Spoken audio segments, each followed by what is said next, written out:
ঈদ উল ফিতরের রাতেও দিনের কোনো আমল আছে কিনা? ঈদ উল ফিতর এর সুন্নাহ আছে অনেকগুলো। কি কি সুন্নাহ আছে ঈদ উল ফিতরের? ঈদের চাঁদ ওঠার পর থেকে প্রথম আমল হলো ফিতরা দেওয়া। পরিবারের সবার তরফ থেকে গরিব অভাবী লোকদের কাছে, আপনার পরিবারে 5 জন হলে 5 জনের পক্ষ থেকে ফিতরা আপনি খাবার পৌঁছে দিবেন গরিবের বাসায়। এটা হলো প্রথম আমল। দ্বিতীয় হলো ঈদের চাঁদ দেখা গেছে, তাকবীর শুরু করবেন, আল্লাহু আকবার, আল্লাহু আকবার, লা ইলাহা ইল্লাল্লাহ, আল্লাহু আকবার, আল্লাহু আকবার ওয়ালিল্লাহিল হামদ। বেশি বেশি করে পড়তে থাকবেন। এটা পুরুষ হোক নারী হোক সবাই, পুরুষ একটু জোরে জোরে, মহিলা একটু আস্তে আস্তে। অবশ্য ওইটা ঈদগাহে আসার সময় জোরে জোরে পড়বেন, একই দিয়ে জোরে আর কি দিয়ে আস্তে, কিন্তু এমনি স্বাভাবিক অবস্থায় সাধারণ গতিতে পড়বেন নারী পুরুষ সবাই যার যার মতো করে তাকবীর।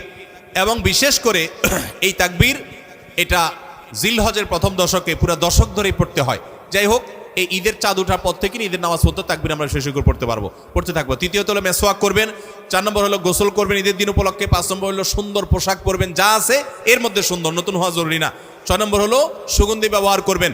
7 নম্বর হলো আপনার খেজুর খেয়ে তারপরে ঈদগাহে আসবেন, খেজুর খেয়ে মিষ্টি মুখ করে ঈদ উল ফিতর ঈদগাহে আসবেন। এরপরে সুন্নাত হলো যে রাস্তায় ঈদগাহে যাবেন আরেক রাস্তায় ঈদগাহ থেকে ফেরত যাবেন। এগুলো হলো ঈদের সুন্নাহ।